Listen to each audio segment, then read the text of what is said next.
기도하겠습니다. 할렐루야. 네, 한번 이렇게 인사했으면 좋겠습니다. 저를 따라해 보시겠습니까? 나는 하나님의 사람입니다. 네, 우리 가슴에 손을 이렇게 모아가지고요, 진심을 담아서, 영혼을 담아서 다시 하겠습니다. 나는 하나님의 사람입니다. 네, 우리는 하나님의 사람으로 부르심을 받은 사람들입니다. 이곳에서 선포되어지는 말씀과 찬양과 기도를 통해서 하나님의 사람으로 날마다 변화되어지는 여러분의 삶이 되어지기를 간절히 소원합니다.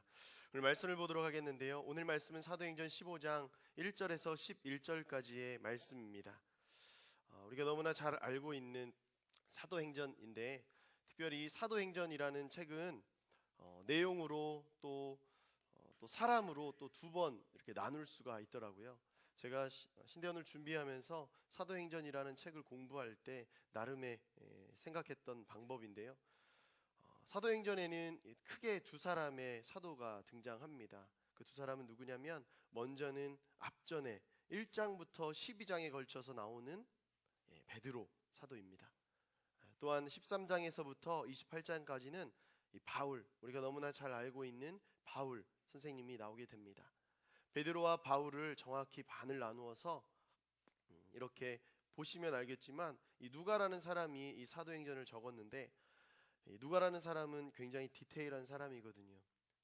베드로와 또 사도 바울의 내용을 나누어서, 또한 잘 보시면 이 구성이 굉장히 비슷하게 흘러가는 것을 보게 되어 있어요. 그래서 이 베드로와 바울에 관해서 사람을 통해서 1장부터 12장, 13장부터 28장까지 내용이 나눠져 있고, 특별히 오늘의 말씀 또 나누어지는 것은 무엇이냐면 1장에서 14장까지, 1장에서 14장까지 이제 유대인들 사이에 예수님께서 이제 부활하시고 승천하신 이후에 복음이 전해지기 시작하면서, 유대인들 사이에서 전해지는 이 복음이 이 15장을 기점으로 해서, 이 15장을 정확히 이 예루살렘 공의회라는 이 회의를 기점으로 해서 이제 16장에서부터는 이방으로 이 복음이 점점 넓게 퍼져가는 것을 우리가 말씀을 통해서 알 수가 있습니다. 오늘 말씀은 제가 두 번째 내용을 나누었던 1장에서 14장까지 나누고, 또 16장에서 28장까지 나누는 이 내용을 나누는 데 있어서 분수령이 되어지는, 기준이 되어지는 예루살렘 공의회에 관한 그러한 본문입니다. 공의회라는 것은 다른 것이 아닙니다. 교회 내에 또 이렇게 예수를 믿는 사람들 내에 교리와 의식에 관한 문제를 논의하고, 또한 모여서 그것을 함께 규정하고, 또 그 모든 것을 이제 교회 전체 회의를 말하는 것입니다. 기독교의 종교 회의, 지도자 회의를 이야기할 때 이야기하는 말입니다. 가톨릭에서는 이 공식적으로 인정하는 회의를 그들의 표현으로 공의회라고 그렇게 이야기하고 있습니다. 가톨릭에서는 예수님이 부활하신 후 승천하시고 나서 지금까지 21번의 이 공의회를 집행했다고 이렇게 전해지고 있습니다. 가장 최근에 끝난 진행했던 공의회는 1962년도에 바티칸에서 진행했던 공의회라고 합니다. 이 공의회에서는 다른 종교와 공존해야 된다라고 이야기를 하면서, 성직자들만 보아왔던 이 성경이 평신도에게까지 넓게 전해져서 함께 말씀을 나누고 평신도들도 말씀을 소유할 수 있게 해야 된다라는 것을 정했다라고 합니다. 가톨릭에서는 첫 번째 공의회를 325년에 있었던 니케아에서 있었던 이 니케아 공의회를 첫 번째 있었던 공의회라고 그렇게 인정하고 있습니다. 또한 그때부터 시작해서 7번째 공의회인 2차 니케아 공의회가 진행될 동안 교회에서는 여러 가지 것들을 놓고 회의를 했을 거예요. 근데 그 중에 가장 중요한 논점은, 가장 쟁점은 무엇이었냐면 예수 그리스도에 관한, 기독론에 관한 것이었다라는 거예요. 복음이 전해지면 전해질수록, 교회가 부흥하고 성장하면 할수록 교회 내에 많은 이단들이 침투하기 시작하는 거예요. 진리가 있으면 진리를 교묘하게 흉내낸 비진리가 생겨나게 되어 있거든요. 이것들을 놓고 이제 공의회를 하게 되었다라는 것이죠. 교회의 공회를 통해서 결정된 사항은 다른 것이 아니에요. 당시에 정해진 것은 무엇이냐면, 예수 그리스도는 완전한 하나님이시고 또한 완전한 사람이다. 이것을 그대로 인정하고 믿어야 된다. 지금 우리가 믿고 있는 그 교리, 그것이 787년에 정해졌다라는 거예요.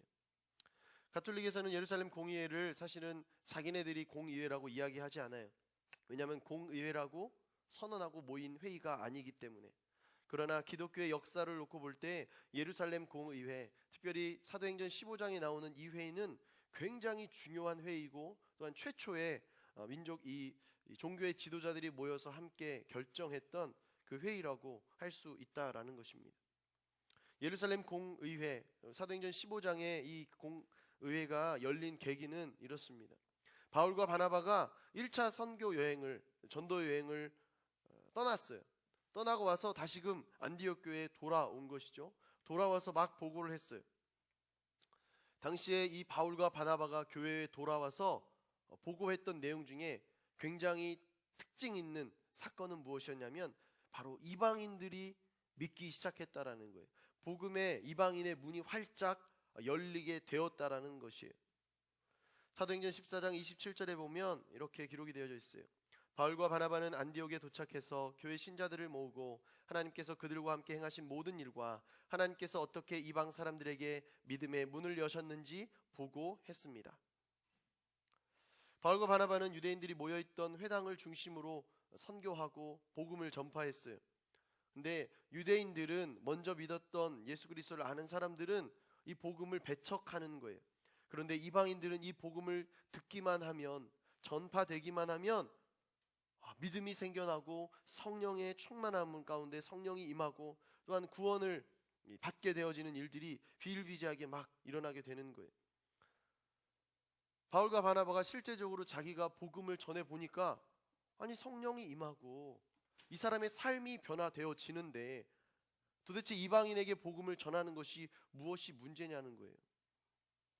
사실 이 14장 27절에 어떻게 이방 사람들에게 믿음의 문을 여셨는지 보고했습니다.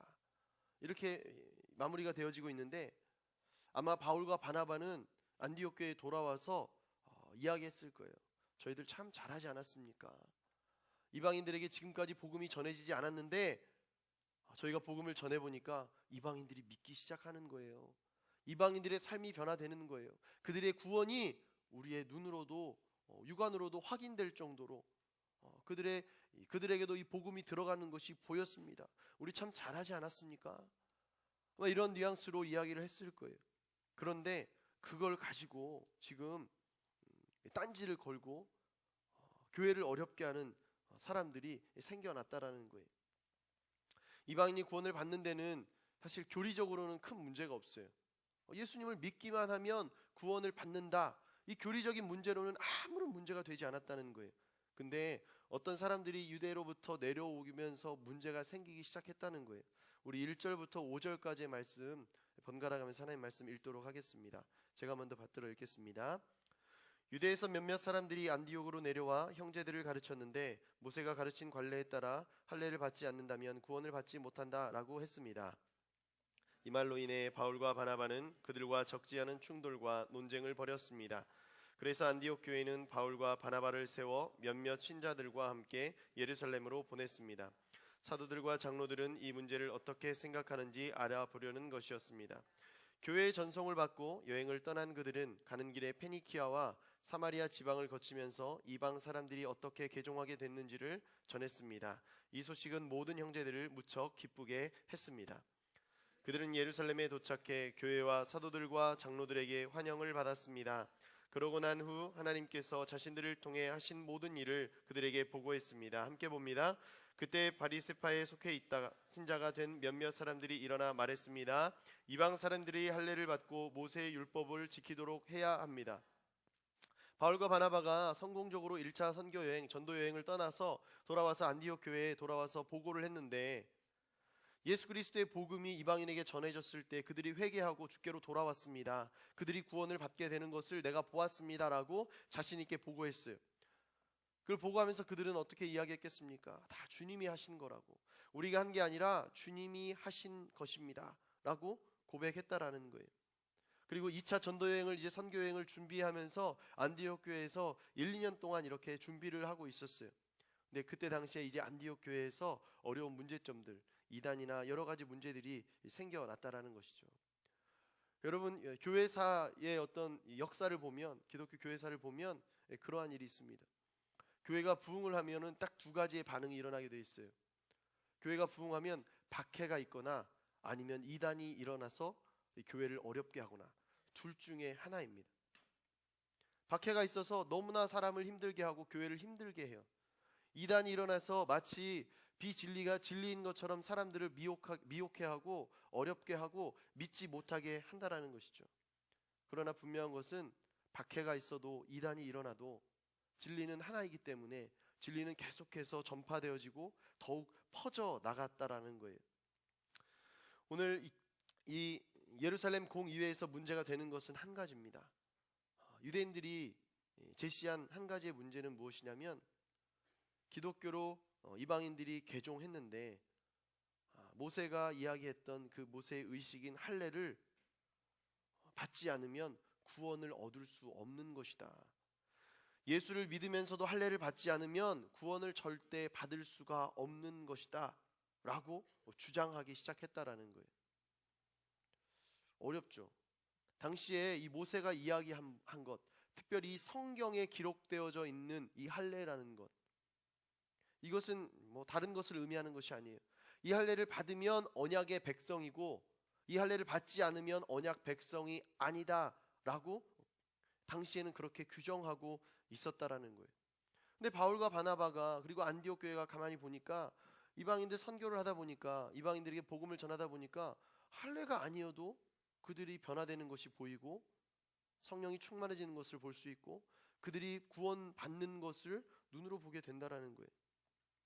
원래 할례라는 것은 하나님이 정하신 거예요. 아브라함과 맺은 언약의 증표였던 거예요. 그때 아브라함 때부터 이제 시행되었던 거예요. 그것을 이제 모세의 율법으로 그것이 정해져서 유대인들은 할례를 받는 것이 당연한 것, 할례를 받아야지만이 내가 유대인이다라고 이야기를 하는 거예요. 남자 유대인은 태어나면 8일 이내에 할례를 받게 돼 있어요. 반드시 받아야 되는 거예요. 그래서 받지 않으면 굉장히 이상한 것처럼 그렇게 전해지고 있었다라는 것이죠. 그런데 오늘 말씀을 통해서 우리가 알아야 되는 것은 무엇이냐면, 율법을 통해서 이 할례가 정해졌고 할례를 받는 것이 언약의 백성으로 인정받는 것이지만, 분명한 것은 할례는 의식이 중요한 것이 아니라는 거예요. 의식이 중요한 것이 아닙니다.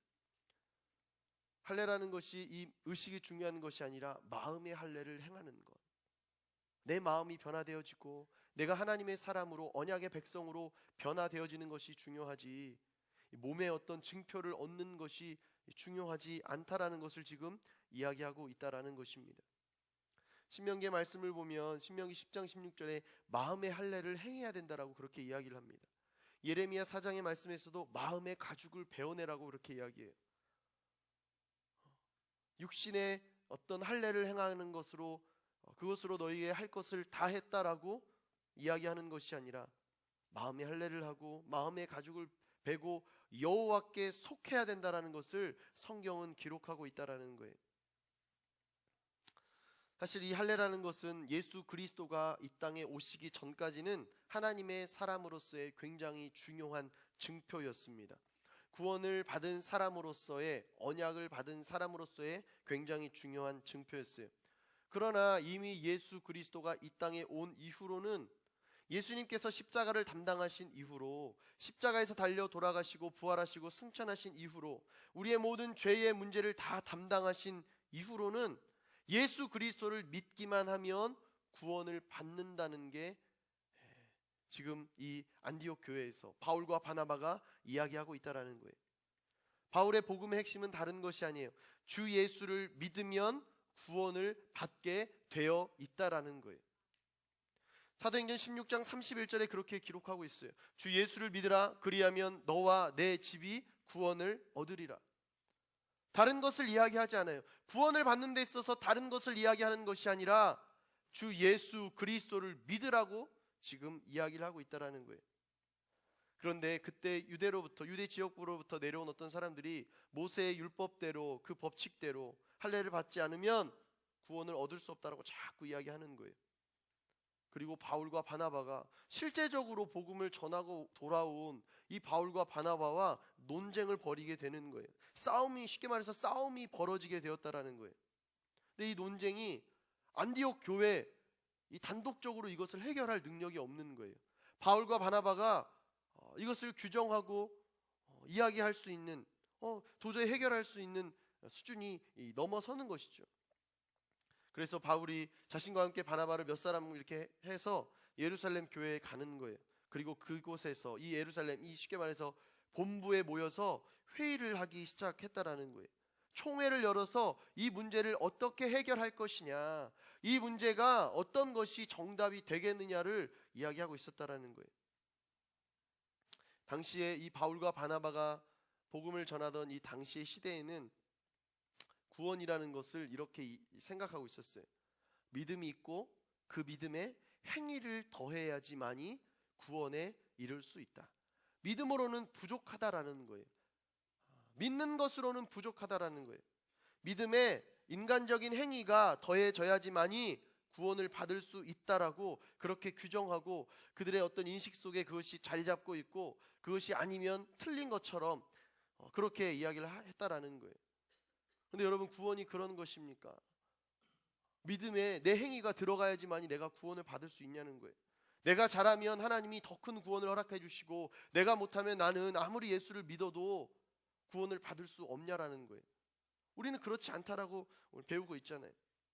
여러분, 지금은 믿음으로 의롭다함을 받았다, 이신칭의를 받았다라고 이야기를 해요. 그럼 목사님, 믿는 사람의 행위는 어떻게 이야기를 해야 될까요? 저는 그렇게 생각해요.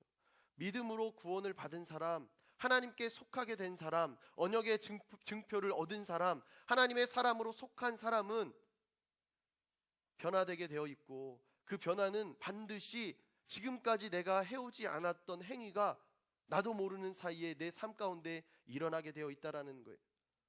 믿음의 행위를 더해서 내 구원이 정해지는 것이 아니라 믿음으로 예수 그리스도를 구주로 고백하는 사람은 당연히 구원을 받고 그 구원의 감격으로 말미암아서 행위가 나타나게 될 수밖에 없다라는 거예요. 오늘 이 교회 청년부는 여름이 되면 아울리치를 떠나잖아요. 그렇죠? 뭐 때문에 돈을 100만 원씩을 들여서 내 휴가를 들여서 가냐는 거예요. 가서 왜 뭐 한다고 전도를 하냐는 거예요. 아울리치를 갔다 오면 내가 구원을 받는다? 아니에요. 아울리치라는 것은 내가 믿음의 생활을 하다 보니까 내가 전하지 않고서는 도저히 견딜 수 없는 상태가 돼서 갈 수밖에 없다라는 거예요.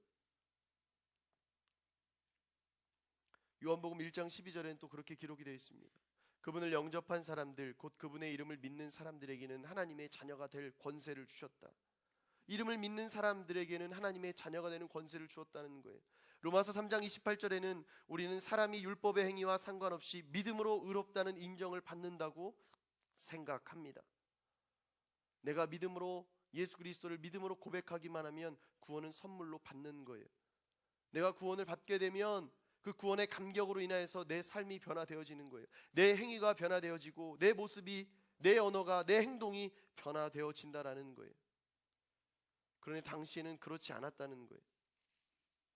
예수 그리스도만 구주로 믿으면 구원을 받는다고 바울과 바나바는 이야기를 했지만 먼저 믿었던 유대인들은 달랐다는 거예요. 할례가 성경에 나와 있는데 할례를 받아야 된다고 성경에 모세는 그렇게 이야기하고 있는데 믿음의 조상인 아브라함이 먼저 할례를 받았는데 무슨 소리냐? 할례가 비성경적인 것이냐? 할례는 성경적인 것이 아니냐라고 따지면서 할례를 받아야지만이 구원을 받는다라고 막 이야기를 했다라는 거예요. 굉장히 그럴듯하죠. 성경에 나와 있으니까. 아브라함이 먼저 받았지 않냐? 모세가 규정하고 있지 않냐? 그럼 할례를 받아야 되는 게 당연한 것이 아니냐? 너무나 그럴듯하잖아요. 그럴듯하기 때문에 다툼이 일어난 거예요. 그리고 무엇보다도 이 문제가 굉장히 중요하기 때문에 다툼이 일어났다라는 거예요. 다른 건 모르지만 여러분, 세상에서 어떠한 것을 다 타협하고 또한 양보할지 모르겠지만 복음에서는, 진리에서는 양보가 없는 거예요. 물러서서는 안 된다라는 거예요. 오늘 바울과 바나바는 물러서지 않기 때문에 지금 예루살렘 공의회까지 간 거예요. 싸움이 나고 말다툼이 일어났지만 그곳에서 물러서면 안 되기 때문에 지금 여기에서 양보하지 않고 서로 대립하고 있다라는 거예요. 여러분, 구원에는 양보가 없어요. 진리에는 물러섬이 없고 양보가 없는 것입니다. 그러면 우리가 믿음으로 예수 그리스도를 믿을 때 구원은 어떻게 받아져야 되는 거니까? 구원을 어떻게 받아야 되냐는 거예요. 따라서 해보겠습니다. 구원은 오직 예수입니다. 1절의 말씀 보면 유대에서 몇몇 사람들이 안디옥으로 내려와 형제들을 가르쳤는데 모세가 가르친 관례에 따라 할례를 받지 않는다면 구원을 받지 못한다라고 했습니다 라고 주장했다라는 거예요. 그러나 분명한 것은 이것은 거짓이라는 것입니다. 이들의 말대로는 결코 구원의 길이 열릴 수가 없다라는 거예요. 할례 받지 않아도 예수를 믿기만 하면 구원을 받을 수 있다라는 거예요. 오히려 예수님 외에 다른 방법이, 다른 것들이 첨가되기 시작하면 구원을 받을 수가 없다라는 거예요. 아무리 그럴싸해 보여도, 아무리 내가 설득당할 수 있을 만한 논리적 뒷받침이 있다 할지라도 오직 예수 외에는 구원이 없는 거예요. 세상이 다 변해도 변하지 않는 진리예요.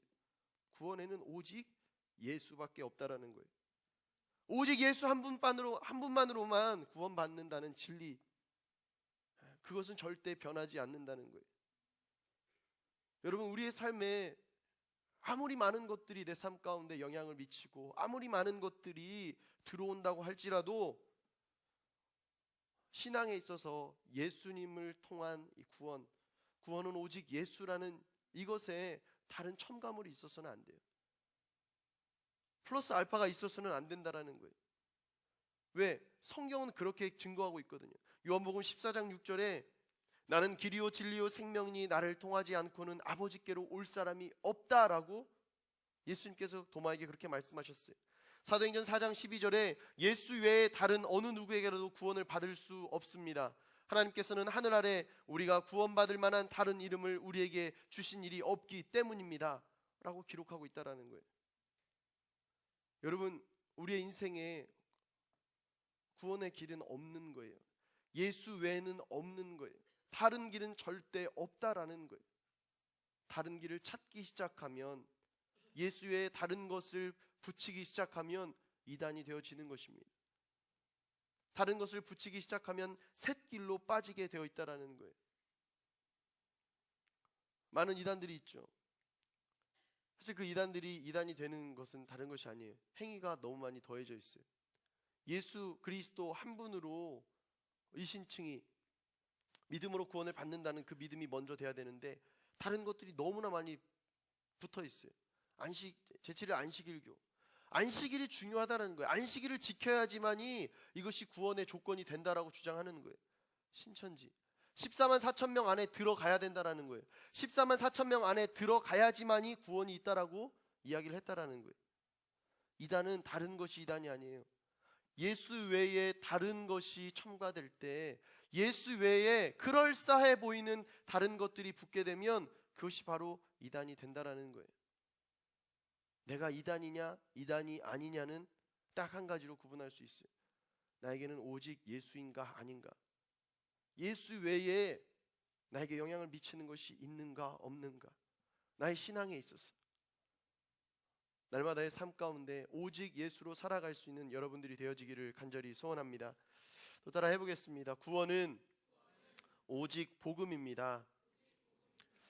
우리 7절의 말씀 우리 한번 같이 보겠습니다. 7절의 말씀 크게 같이 읽겠습니다. 시작. 오랜 시간 동안 토론한 끝에 베드로가 일어나 그들에게 말했습니다. 형제들이여, 여러분도 알다시피 얼마 전에 하나님께서 여러분 가운데서 나를 선택해 이방 사람들도 내 입술을 통해 복음의 말씀을 듣고 믿게 하셨습니다. 7절의 말씀을 보면 이 복음이라는 것, 구원이 이 복음을 통해서, 말씀의 전파를 통해서 구원을 얻게 하신다라는 것을 우리가 알 수 있다라는 거예요. 제가 이것을 이야기하는 이유는 다른 것이 아닙니다. 우리가 왜 이곳에서 여의도에서 예배를 드리고 있는가?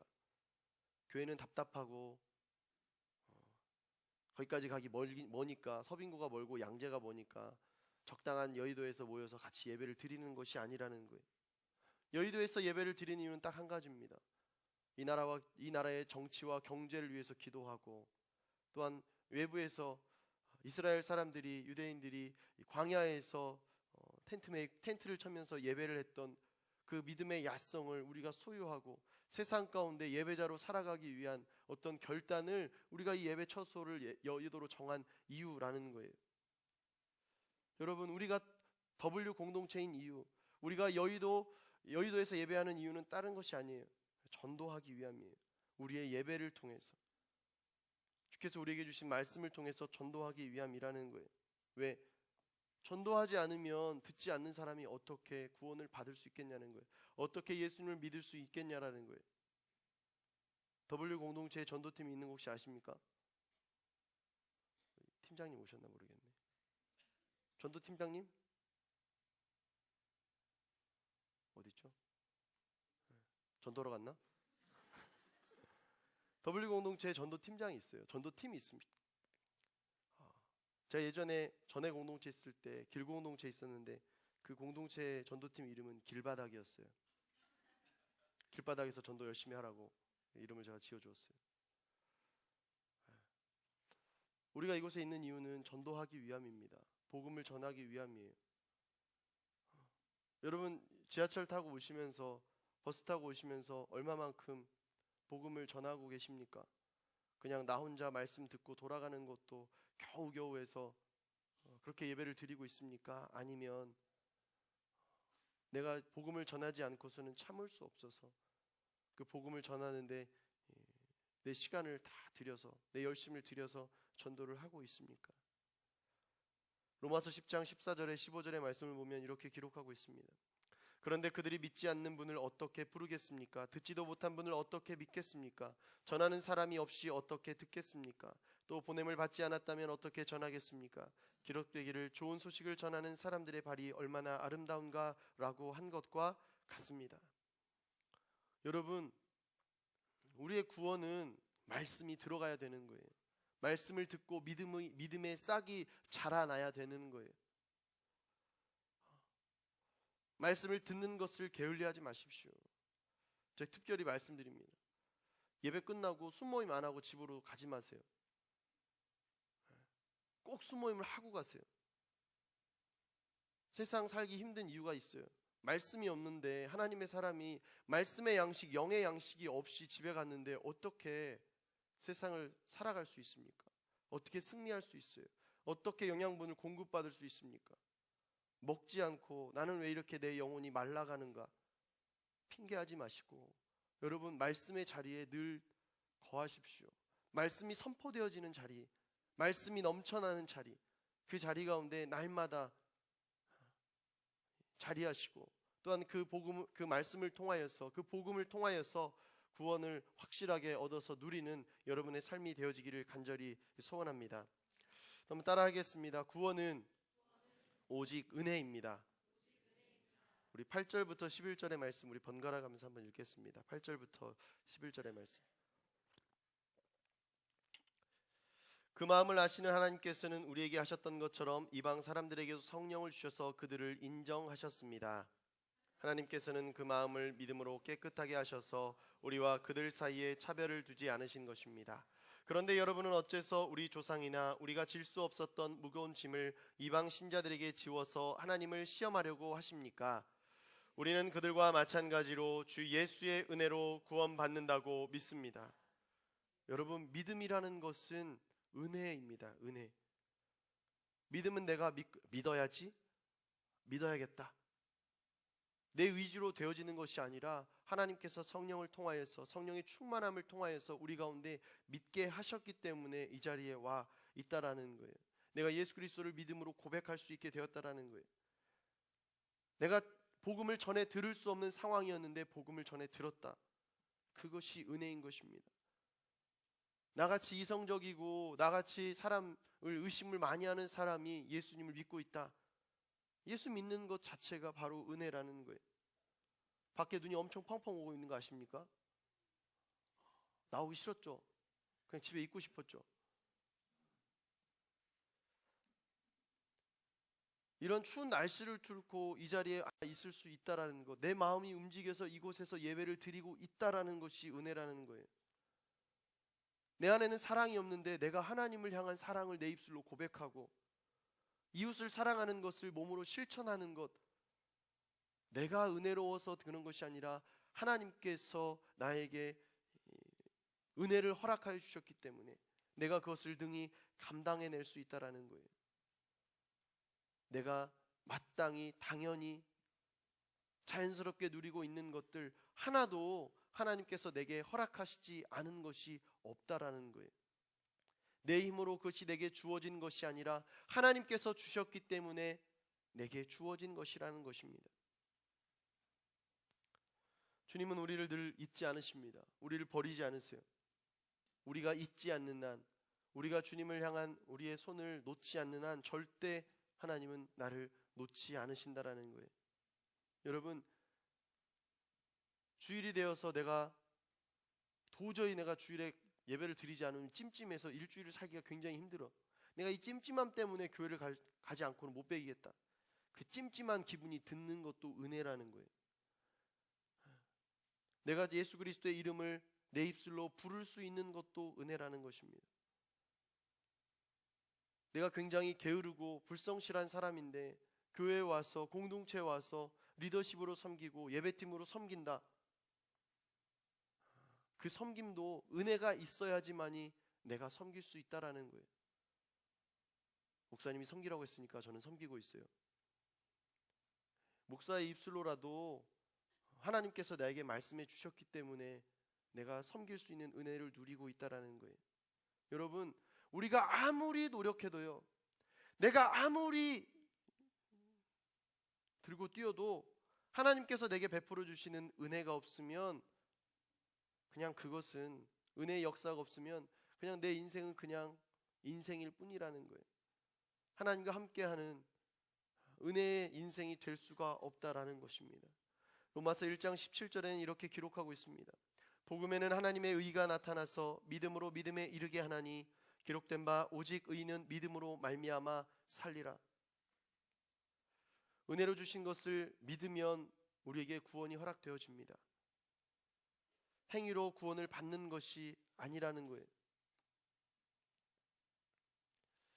제가 이렇게 쭉 이야기를 했지만 제가 쭉 이야기한 이것을 가지고 굉장히 오래전에 1500년도에 이것을 가지고 막 외쳤던 사람이 있어요. 그가 누구냐면 바로 루터라는 사람입니다. 그 사람은 진리, 이 대속의 진리를 믿고 받아들이고 이 사죄를 받을 수밖에 없다라는 것을 깨달은 이 루터는 그때부터 오직 은혜, 오직 믿음을 외치기 시작했어요. 그리고 1517년에 이 루터는 비텐베르크 성문 앞에 95개조 반박문을 걸고 종교 개혁을 시작했다라는 거예요. 믿음 외에는 없다, 예수 그리스도 외에는 없다라고 선포했다라는 거예요. 그래서 지금 우리까지 그 은혜를 받아서 지금 예수 그리스도를 믿음으로 선포하고 있는 거예요. 여러분, 오늘 하루 말씀을 들은 것 가운데 다른 것은 기억하지 않아도 괜찮습니다. 기억하고 돌아가셔야 될 것은 다른 것이 아니라 오직 은혜, 오직 믿음, 이 단어를 가슴에 새기고 돌아가야 된다는 거예요. 내가 살아갈 수 있는 것은 오직 은혜입니다.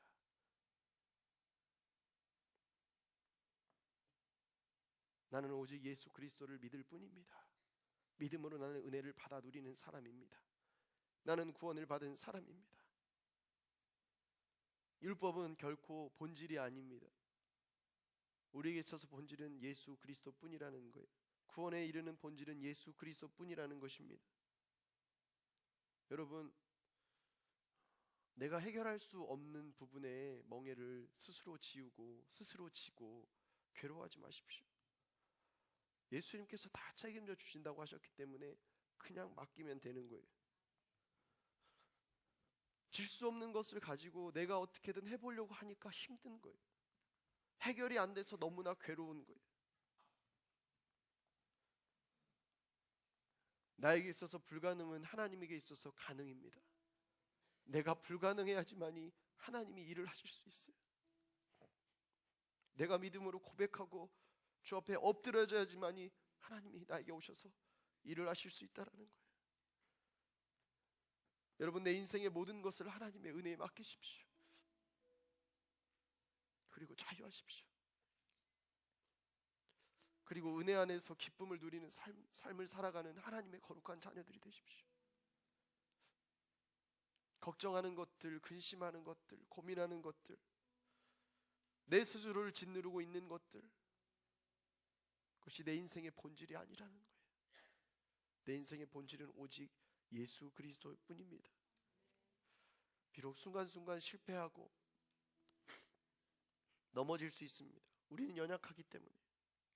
그러나 내가 하나님의 은혜를 바라는 사람으로 살아가고 그 은혜를 믿음으로 살아가고 내 입술에 감사가 끊이지 않는 한 결코 하나님은 나를 버리지 않는다는 거예요. 제가 아버지가 되고 나서